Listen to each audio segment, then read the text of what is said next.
Shiloh Lockett, President of Comprehensive Wealth Management. I've been in the wealth management industry since 2003 and have seen a lot during that time frame, from recessions to COVID and tremendous evolution in the type and use of tech tools in our space. We are a boutique family-owned wealth management firm based out of the Pacific Northwest with a focus on intentional, holistic planning to help our clients achieve their long-term financial and lifestyle goals. We're doing this webinar because since I began in the industry in 2003, we've watched the word cybersecurity move from a buzzword to an absolute imperative, not just for businesses, but for individuals in their own homes. Our expert, Tim, today is going to share some great information, most of which will reinforce the point that when it comes to cybersecurity, we as individuals and those in our homes and workspaces pose the greatest risk to our own security. Bad actors are using human weaknesses to find the tunnel through the castle wall. And with that, I'd like to turn it over to Tim Villano, founder of Artemis Global Securities. Tim? Hey, thank you very much, Shiloh, and welcome everyone who's joining us. And some of the material we'll talk about will be a little bit of repetition, but we'll also talk about a few new issues. And in addition to founding Artemis Global Security, I'm also a founder of Havoc Defense, which is a managed service provider. We service financial services firms and registered investment advisors like Comprehensive Wealth Management, who we've worked with for a number of years now on their perimeter security.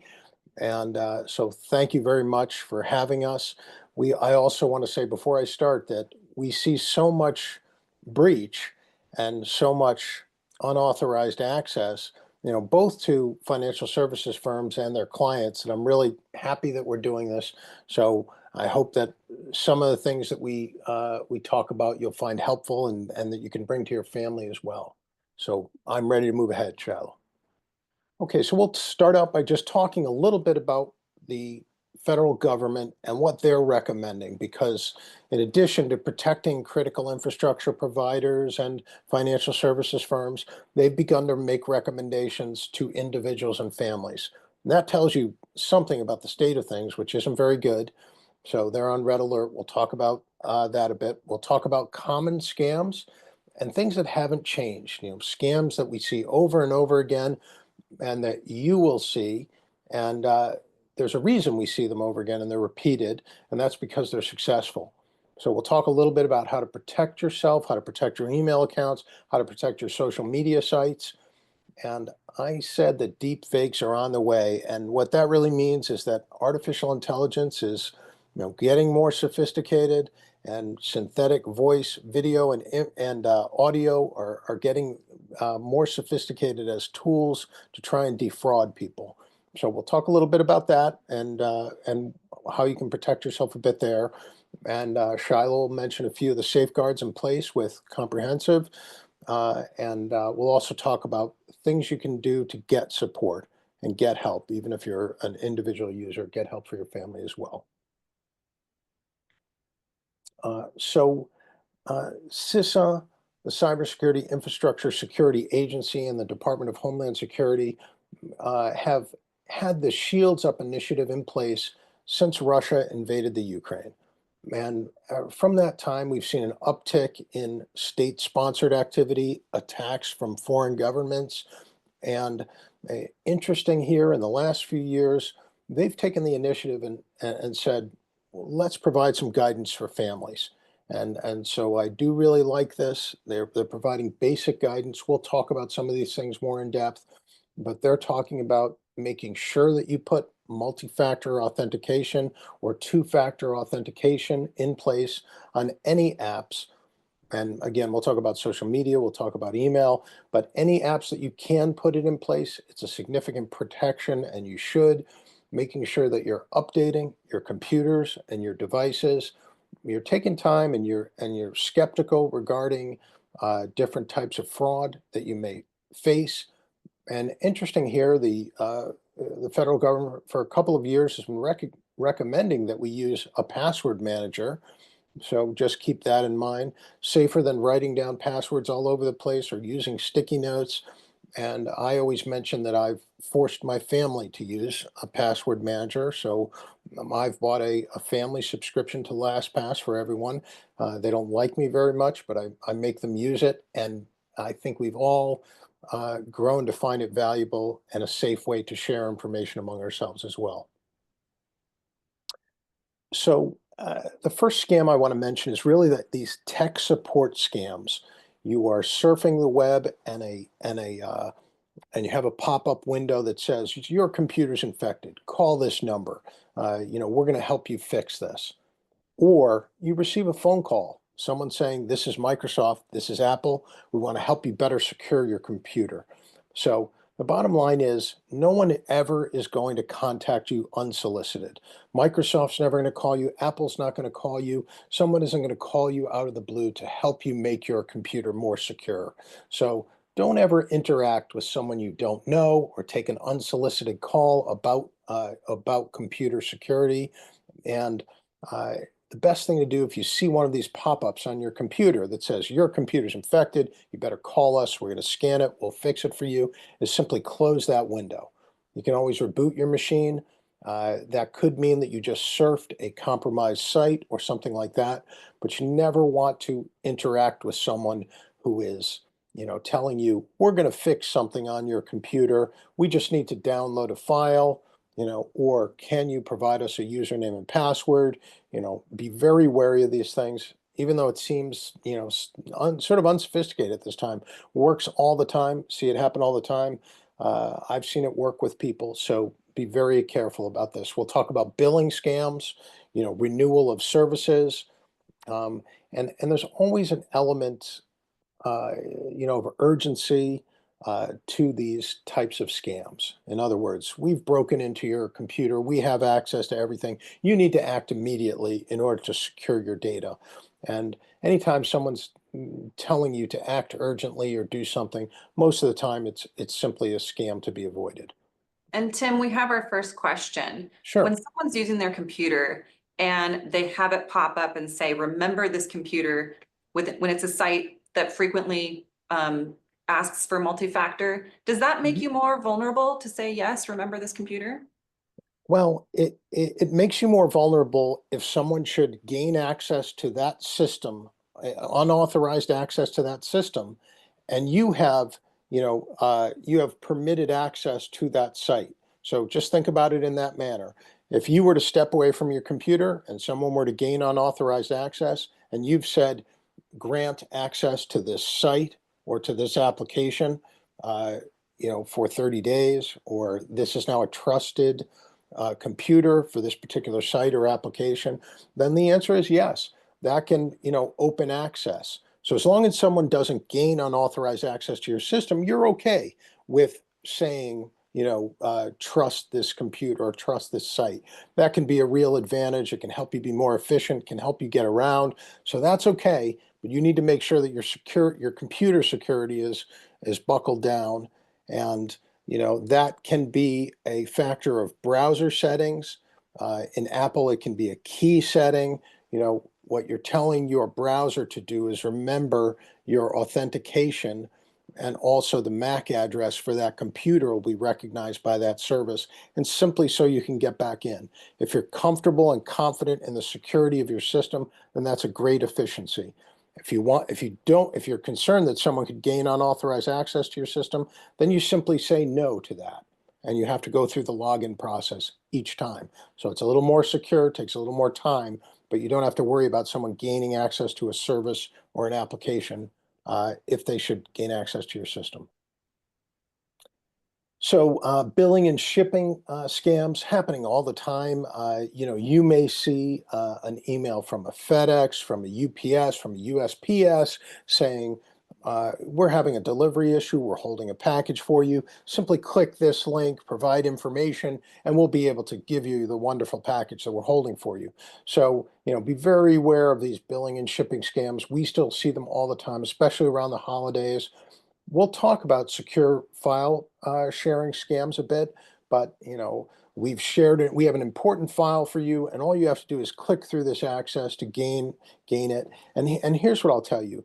if you're getting an email that's unsolicited, you get something out of the blue from a person you don't know, you should always be skeptical about these things.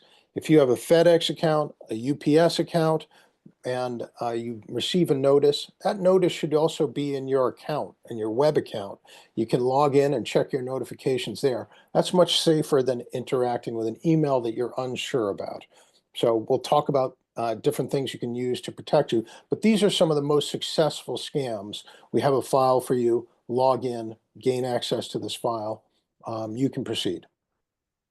And I just want to chime in there. We've seen a huge uptick of that, the shipping scams, as you suggested, around the holidays, the last 2 years, just constant texts when people's guards are down, they're busy, they think, oh, maybe it's a package a family member sent me.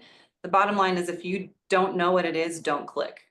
That's correct. And I say, if you're not expecting that email, if you don't know that it's coming to you, you need to be very careful about it. And so I put an example of DocuSign up here. This is sort of a generic DocuSign phishing scam. And these work over and over again with our clients and with their customers. And I think it's because people feel like if they don't click this, if they don't click a link, if they don't receive the file, they're going to be missing something. So they're concerned about it. But the bottom line here is if this is unknown and unexpected, don't interact with it. If there is a trusted person or party that sent this to you and you want to call and confirm that they've sent something to you, that's a safer way to handle this.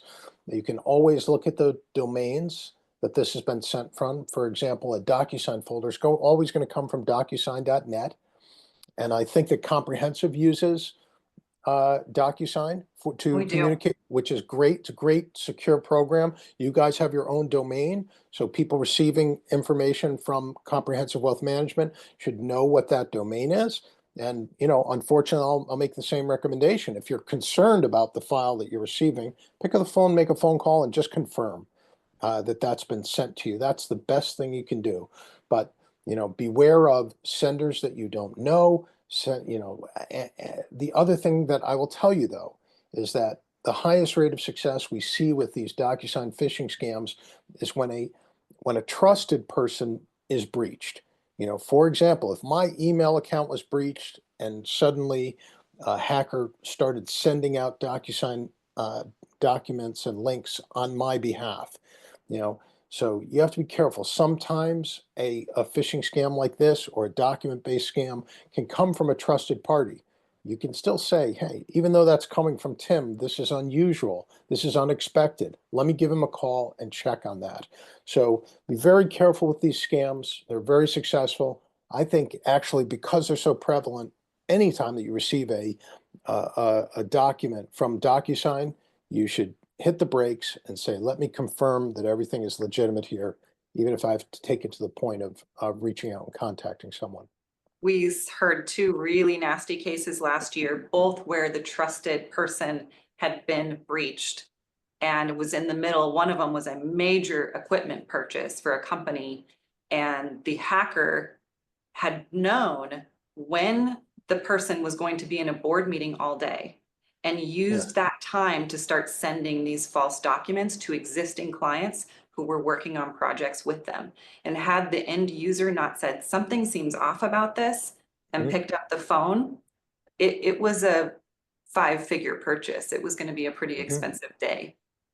Yes, and so I will tell you, I don't mean to say just if you're receiving a DocuSign document from a Gmail account or for something that is wild and a company that's unknown to you, beware of the scam from the trusted person as well.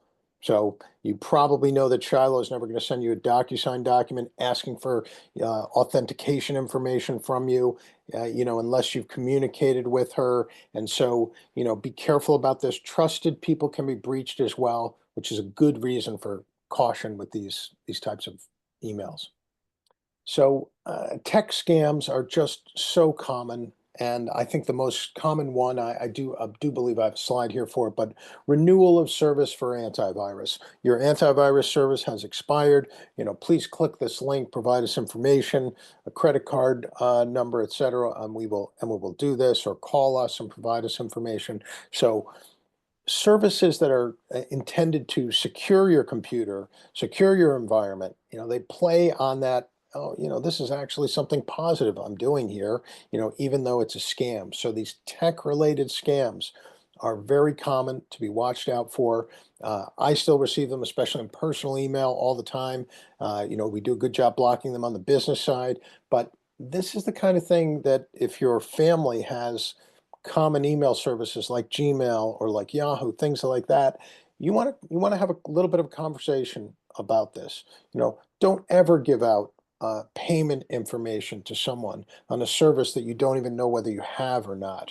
So be careful. Hit the pause button. Ask the person who might be a little bit more computer literate, or understand computers a little bit better. But anytime you're being asked to give out payment information, personal information, about yourself, hit the brakes and think about it.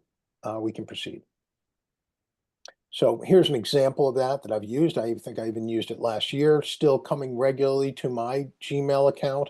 McAfee service, you want to renew your McAfee antivirus has expired, and thus things are very unsafe for me, unsafe on my computer. I better do this. There's an urgency about it.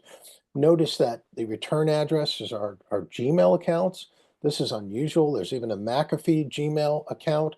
This is sent out to a bulk mail, which makes sense because hackers are going to send it out to as many people as possible. So, when you see something like this, again, just recognize, these renewals, especially for antivirus, are common scams, should be deleted and thrown away.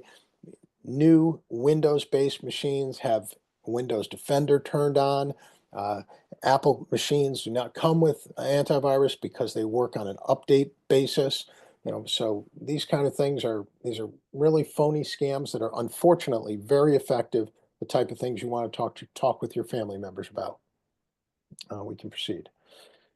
All social media sites and web-based sites work the same, and that there's usually an account profile, then there are security settings, and one of the most important things is making sure that you are using a unique password, a different password for every site. We'll talk a little bit more about password length, which is also important, but on social media sites and all personal email sites, you have the ability of setting up multi-factor authentication. If you don't have that set up for your personal email, you want to do that today. And we say around our business, any account that does not have multi-factor authentication set up is likely to be breached. And we've seen it in companies where multi-factor or two-factor authentication is set up across all users there. One user, multi-factor authentication is turned off for configuration purposes or because a tech works on the account. It's not turned back on, and you'd be amazed how that one account will be breached. So, get used to that terminology, multi-factor authentication, two-factor authentication. Get used to opening up your account profile in these services, going to your settings, take a look. You can change your password. You can confirm that multi-factor authentication is in place. You can select the type of multi-factor authentication you want. These are really important things to get familiar with because it's an important way to protect yourself. I mentioned here that anytime you want to use an app that generates a 6-digit code. That's preferable to receiving an SMS text message or receiving an email, very simply because your SMS, can be swapped out and someone can intercept that SMS text. It's kind of unusual. It has happened, but doesn't happen that much. But nonetheless, it's considered less safe than that 6-digit app. And email is not considered a secure way to receive a code because there is so much email breach. So, and the last thing I want to mention just about those multi-factor authentication 6-digit codes, protect that like it's your social security number. If someone ever asks you for that, you never give up that number.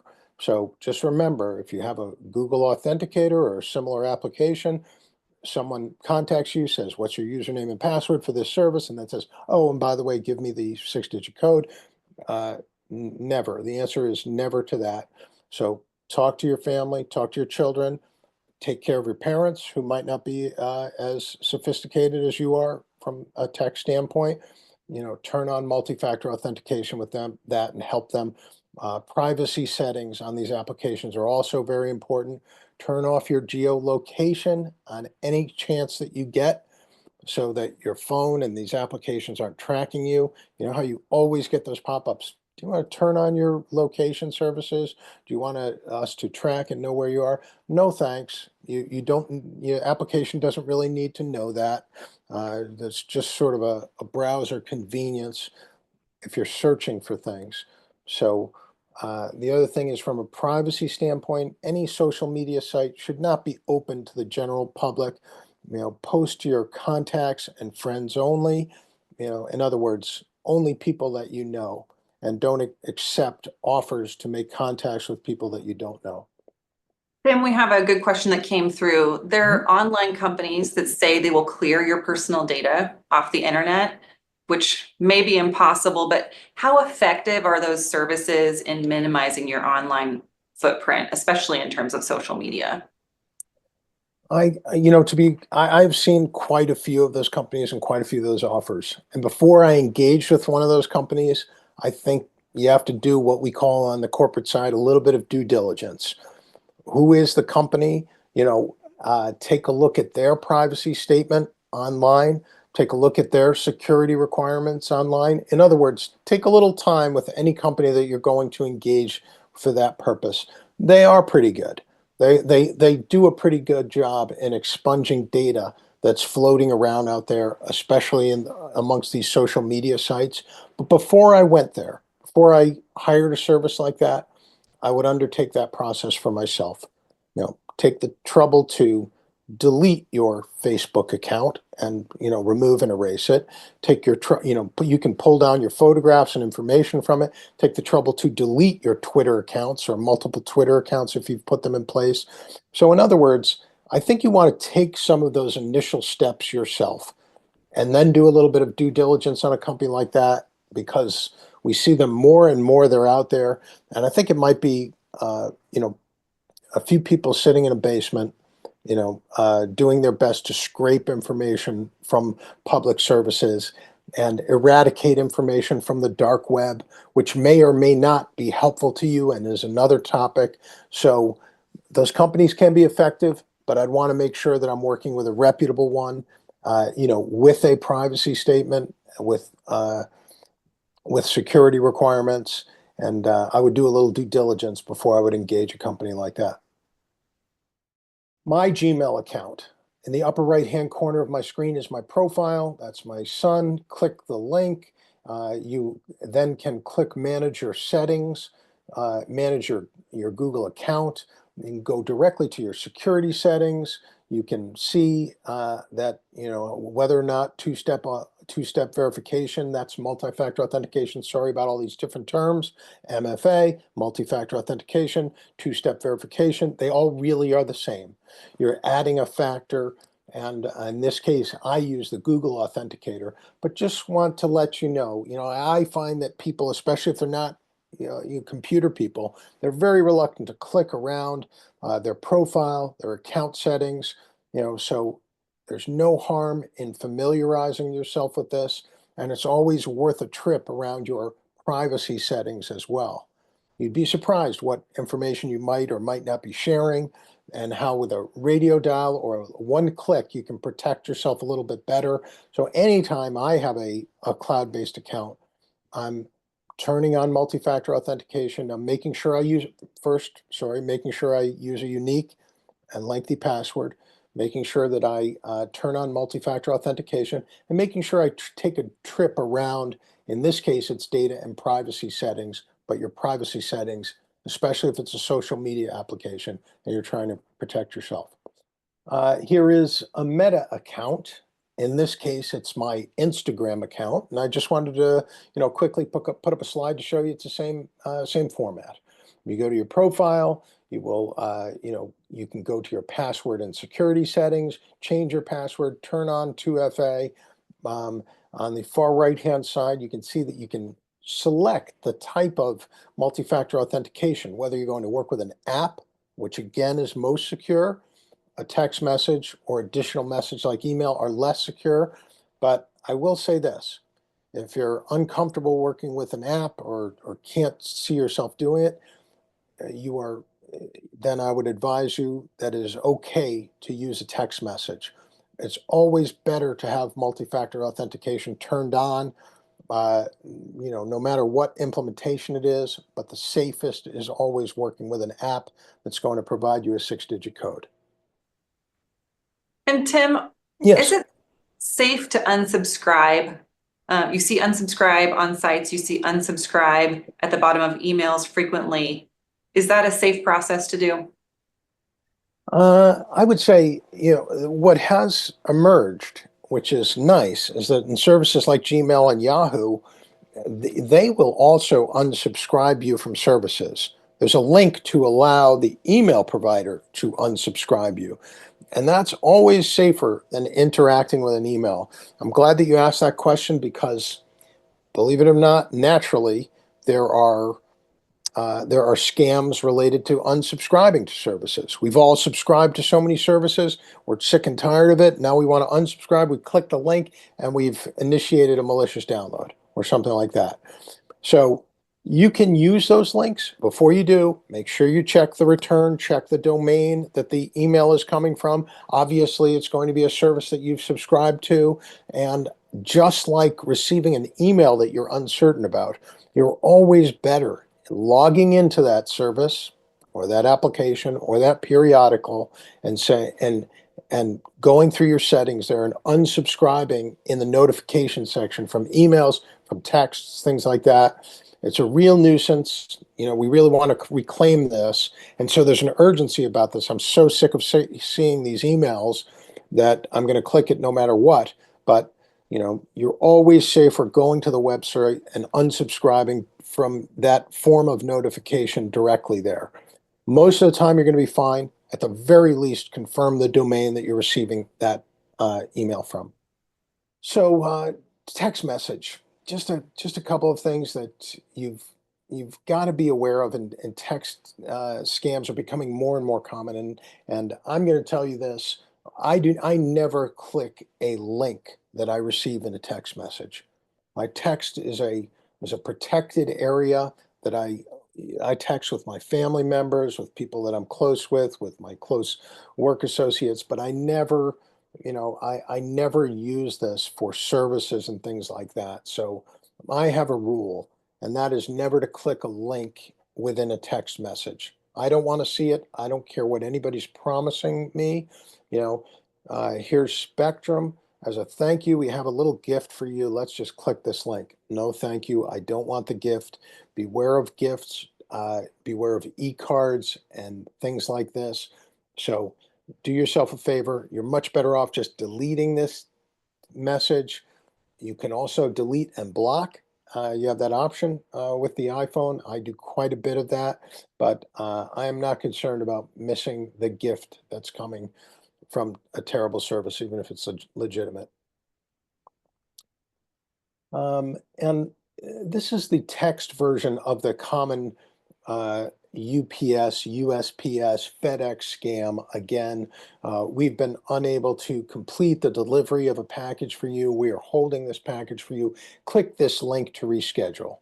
Now, you can hover over this link, but sometimes legitimate links are undecipherable as well. This goes back to my rule of simply not clicking links that are texted to you, and you just need to remember, this is the most common scam, or one of the most common scams out there. So if you're getting the USPS scam saying we have a package of yours, a UPS scam saying we have a package of yours, or a FedEx similarly, just stay away from this. If you have an account, a FedEx, a UPS account, you can go to that service online and see if there's a notification there. Much safer way to handle it. You may You may be fine if you click such a link on your iPhone, but I'd recommend that you don't. There's more and more malware being designed. There's more and more zero-day type of malware being designed for Apple devices and mobile devices. So you're much better off, I think, if you have an account, going to the web portal. If not, simply deleting or ignoring emails like this. Tim, what Yeah. about fairly innocuous, I'm corresponding with a friend or family member. Mhm. We want to go to this concert. Here's the link to look up the venue and the address, or what do you think about this gift to get for someone for their birthday? What do you think Yeah, about those? I think generally it's probably safe if it's coming to you from, if you're engaged in a back and forth with a trusted person and discussing specific site and they send you something, that's great. I'm a big disappointment to most of my friends and the people I deal with because they like to send me links and then they say, Did you take a look at that great link I sent you?" And I kind of usually say, "No, I didn't, and I will not." So don't send me links like that. And if you can avoid it, it's safer to send it in email, or it's safer for them to say, go to the site, rather than embedding links within within a text message. I'm always worried that my friends are going to send me a a malicious link, which can happen, and that they don't even need to have their account. Their account doesn't have to have been breached. They don't need to have unauthorized access to do that. They can simply send you forward on a malicious link to you. So I'm not interested in that kind of traffic. I stay away from it. And I recommend that you do as well. If you want to ask someone to email you something so you can hover over it, so you can look at it a little bit more carefully, this is one of the problems with mobile devices. Harder to see these links, these addresses, and things like that. So I prefer not to deal with things in this form. Sorry to be a wet blanket, folks. Um, okay, and the open-ended scam, which I still receive regularly from someone out there who is very obviously trying to confirm that this is my mobile number. And so, beware of this unspecified outreach like this. Hey, it's been a long time. How are you? Is this still the number that you were at?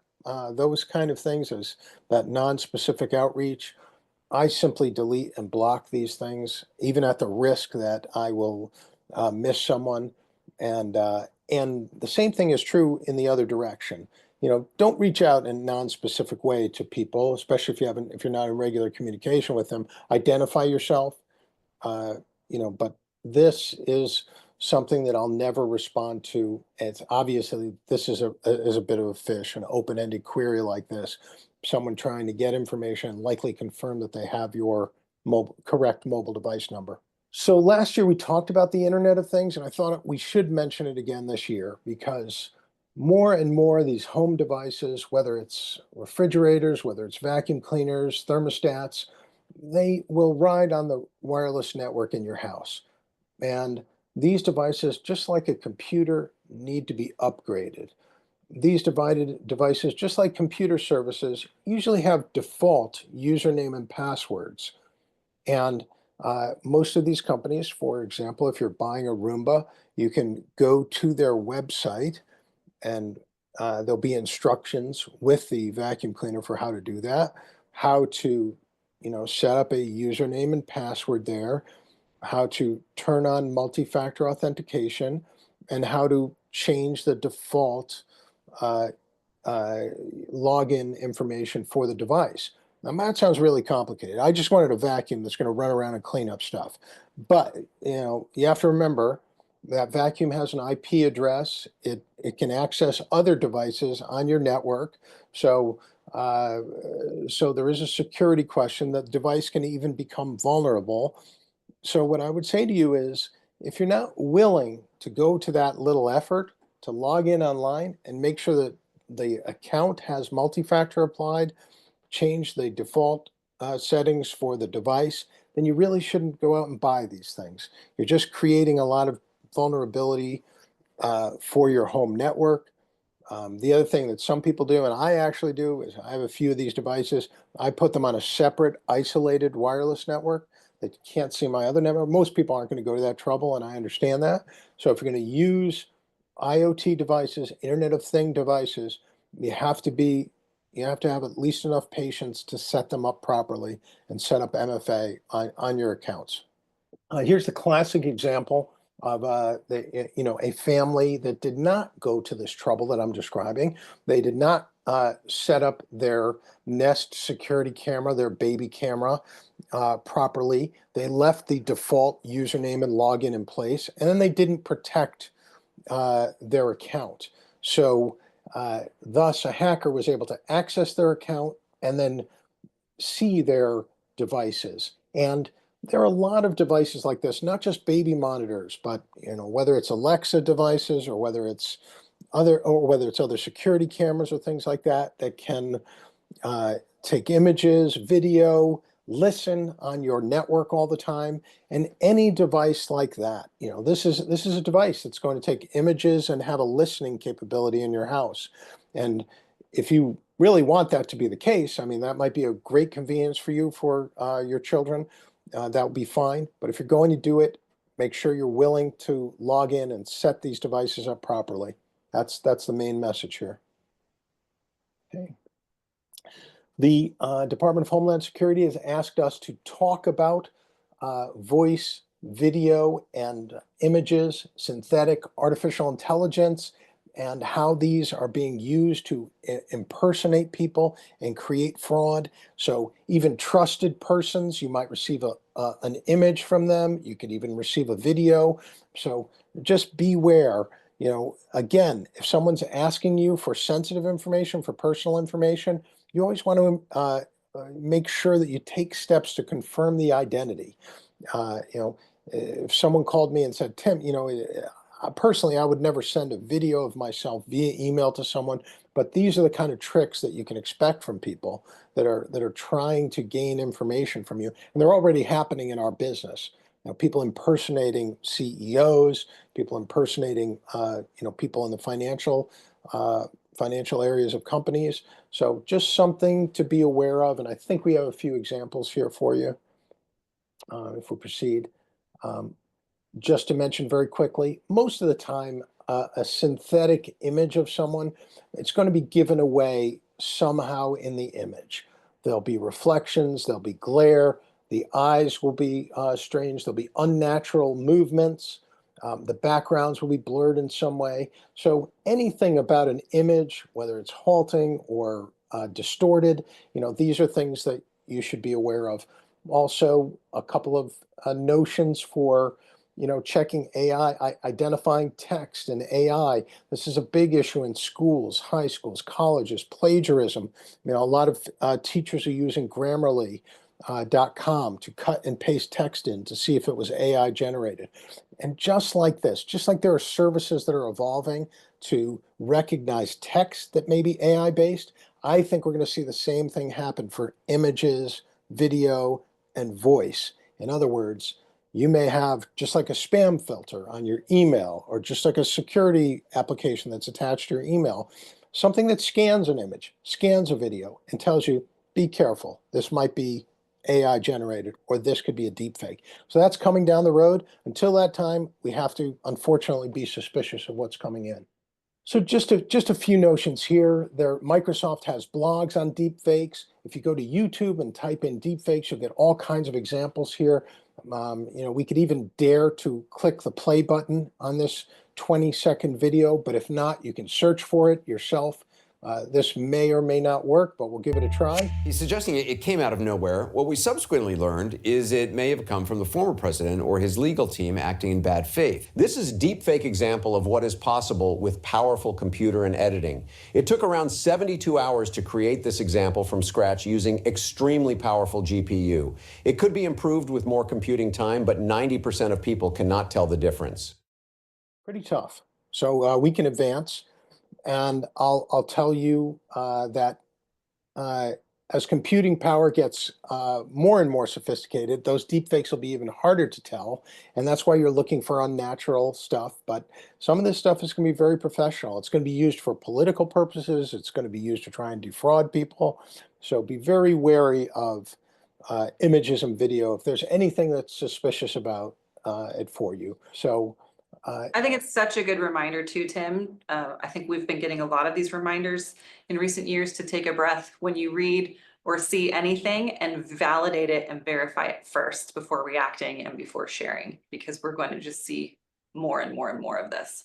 Oh, I agree completely. And I think there will be services that help us identify these type of things, but there's no question that we'll be flooded with misinformation and fraud attempts. And I think that you have to be very careful. Taking a breath is a good idea with a video and asking yourself if it's real.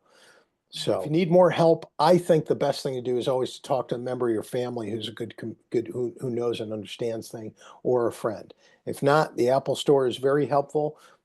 Best Buy's Geek Squad is good. You can set up appointments. There's a lot you can accomplish there. Staples has repair staff. There are free versions of antivirus out there that you can use. I mentioned Malwarebytes. Sophos also has free versions for the Mac and for Windows. Very good idea. And we talked about e-waste when we were talking ourselves, because we all have an old machine that you just should not take to the dump and throw into the bin. You have to remember you could have sensitive information there. Your email could be logged into there. Almost anything you leave at the dump, someone's going to take it and plug it in and see if they can access it. So think about data destruction and destruction of old machines.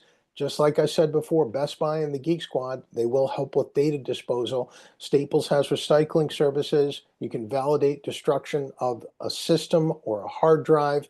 So you can talk to the Apple Store. I find our people here will do this.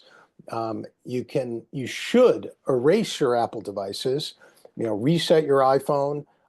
You can do this through iCloud before you bring an iPhone, an Apple Watch, an iPad, a Mac to the dump. Find My is a very good app with some good capabilities if you're a Mac user. I can't go into the details too closely here, but just to let you know, Apple has some very good services. So don't just throw equipment, disks, or thumb drives out. You have to make sure they're destroyed. Be careful about giving up your information when you throw things out. It's better to lock it in a drawer than it is to, bring something that can be plugged in again and searched to the dump. Make sure you get things wiped clean, and also that you can. I also want to quickly mention, just like you have to register those IoT devices, just like you go online and you set them up, there's always a way to deregister those or to wipe clean those IoT devices. Those IoT devices have a password for your wireless network in them. They also can be plugged in and probed. So before you bring those to the dump or buy a new one and get rid of the old one, make sure that you log in online and deregister.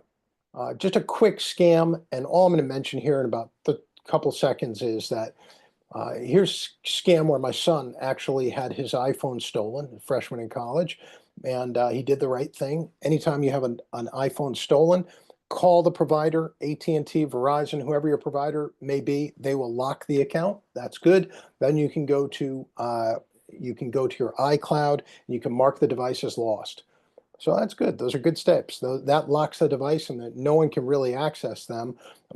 When you mark a device as lost, it shows your phone number on that device. And in this case, a bad guy then texted my son and said, "Hey, guess what? I have all your information, your bank cards, your SIM. The erase request you made didn't work. This phone was connected on Wi-Fi in China and and there was a jailbreak. I'm telling you this because I'll help you with this. So this phone is going to be auctioned on the black market in China." Very dramatic, very unlikely. But the hacker was nice enough to show you all you need to do is go to Find My and remove this device. And what's the hacker trying to accomplish here? He just wants to use the device. If you remove the device and Find My, it can be reset and then they can use it. So that's one of the protections that's built in. But I just want to show you this little scam came up in the last week. And my son did the right thing. He texted me the messages. This is what, and I appreciate it. Good communication. But the other thing you can do is, type this in. You can type this in, and all you need to do is type a message like this in, and to a Google search, and it's going to give you information on that scam. So just a couple of other things: password construction, good password construction. We said 10 characters here, but we talked about 12, and we talked even about 14. And the bottom line is you want to use as lengthy a password as you can. It creates entropy. It's difficult for hackers to access a longer password. So use a password manager. This is something that's important. Like I said, you can share information with trusted persons. And once you get used to using a password manager, it's very easy to create unique passwords, create trusted lengthy passwords, multi-factor on everything. Go directly to websites instead of clicking on links for services that you have. Very important. And what I want to tell you is that you need to guard your personal information very closely. Your addresses, your birthdays, your social security numbers, your mobile number, and information about your family, your multi-factor authentication, 6-digit codes. Remember, those go there here too. Guard this information very closely. We can proceed. Tim, what about the keychains that people will have? Like there's the Apple keychain. Is that safe to use? It is safe to use. It is certainly better to use the keychain than nothing. So, just know that if you use keychain, your passwords, will be collected in Safari, will be stored in the iCloud. Very good point. I'm glad you raised it, Shiloh, because what do you want to do? You want to protect your iCloud account and make sure that multi-factor authentication is protecting your iCloud account. Your iCloud account will now be a source of passwords in the keychain. So keychain's good. Keychain works great, especially for devoted Apple users. It's a great convenience. Make sure that your iCloud account is protected by multi-factor authentication.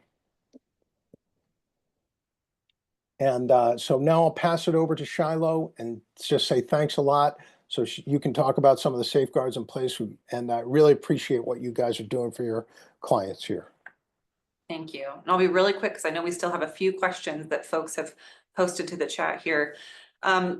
Just for those folks who are on the call, the reason we're doing this webinar is because we do this ourselves in office, not just for our business and for our clients. This is an absolute imperative to protect this data. So this is an ongoing, almost weekly conversation with our team. We've got formal cybersecurity training, continual reviews and testing for security from folks like Tim, penetration testing to make sure that we can keep the bad guys out. We protect all of your data. We're very, very careful with it. We have a secure client portal on purpose. So when we ask clients, don't send us sensitive information via email, this is why. We've created secure channels for us to be able to exchange that information. We have a customized DocuSign that is set up. We will never send you something via DocuSign without you knowing to expect something. So that's always an important thing as well. And when there's money transactions, you are going to hear from us personally. And I know sometimes that slows the process if someone has to reach you via phone and you're in a meeting. This is because we don't want to send your money to the wrong people. That would be a much, much worse conversation than verifying that this transaction request really did come from you. And of course, if anything ever seems off, you call us. We do the same. In fact, I had an email from a client last week that was very brief and abrupt and strangely worded.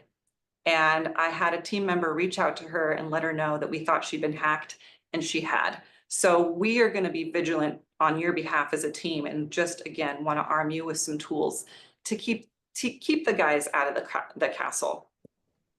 One of the things too is to let us know if you have been hacked. We have a whole protocol that we've put together that we can send you of who to call and how to get the process started to lock down accounts. We'll notify custodians for accounts that we're managing for you. We'll give you information on how to notify the proper authorities. and you want to get that locked down as quickly as possible. The longer it goes, the more compromised your data can become. So absolutely give us a call. We're happy to be a resource for that. I'm going to cover these last questions that we have. I want to make sure we can get to everybody if we can. One question, Tim, how sufficient is Microsoft Defender by itself? I think it's good and it's getting better. And there are more sophisticated antivirus tools out there, but as far as an antivirus tool that updates properly, that rides with your system, it's a good program. It's getting better. There are some new behavioral analysis components to it. So Defender is pretty good. You'll hear some other people may say, "Oh, it's not sophisticated enough. You need next generation antivirus and all these things." But I will tell you, for a free service or a service that rides along with the machine, Defender does a pretty good job. And we even have clients who like it and prefer to use it. There might also be better integration with Microsoft tools and Microsoft apps like Teams, etc. So Defender is pretty good. It forces you to keep it on. It regularly updates, and I can tell you that's good. Great. Are there any cautions that should be followed with using Siri, Alexa, any of those assistants, smart assistants? Well, I would say the same thing. I think the main concern is privacy, and whether or not you want Siri or Alexa in a listening mode constantly. Now, and that really depends on who you are. Some people may say, "Really, I really don't care what Alexa hears what I say," but it's different for me or you. We are talking to clients. We work in financial services. We're protecting data of multiple entities and persons, and so I don't. I'm not really comfortable with those devices, which are basically there for convenience. I can ask one of those devices to open a website for me, to open an application. I can get it to turn on lights and do things like that. But those devices have to be in a constant listening mode. And again, those devices have to be properly protected as well. So to be completely honest with you, I know those devices add convenience and functionality, but I'm not comfortable with them. We had one last big question that I saved for the end here. There's a lot of folks really concerned about governmental agencies or empowered individuals who might have access to data. How can we protect our accounts and identity when we really don't know what is happening?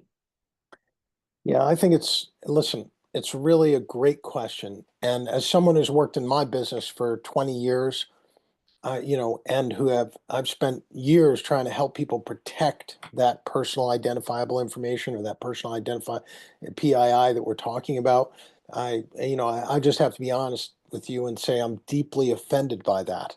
Because if that data is taken or removed from secure locations, moved to other locations, it can be exposed. It can then become easily hacked. So, I'm deeply offended by what's happening. And also, I would say the the removal of cybersecurity services and personnel, at a time when you saw the Shields Up initiative, we're on red alert, we're under attack from foreign governments, yet we are choosing to remove resources in this area, which you could probably double and triple the efforts that we're making here. So I'm very concerned about that. And I would tell you, I think there is a risk that that can happen. And the best thing that we can do is, since we don't have any control of that specifically, we can't reclaim Social Security data from the IRS or other agencies. But what we can do is try and make sure that we do our best to protect that data, whether it's within our applications or among our family and talking about that. So my MO hasn't changed much here, even with those titanic changes that are taking place. It's to lock down the data, do the best we can to protect it. I think we may even have to do a better job because we might not have the federal resources that we once had. So I wish I could give you a more adequate response, but we all trusted the government with a certain amount of our information. And I hope that they will find a way to protect that. Thank you. I know that's a big, huge topic right there at the end. It's a That's tough one. what we have for everyone today. Thank you so much for those of you who joined us. If you have additional questions, shoot them over. Tim is an ongoing resource. I know he's always willing to provide information. And of course, our team is as well. If you want to schedule an appointment with a CW advisor to talk about your financial health, we're happy to do that. And you can see our contact information on screen. Thank you so much, everybody. Thank you, Tim, for being so generous with your time. Thank you very much, everyone.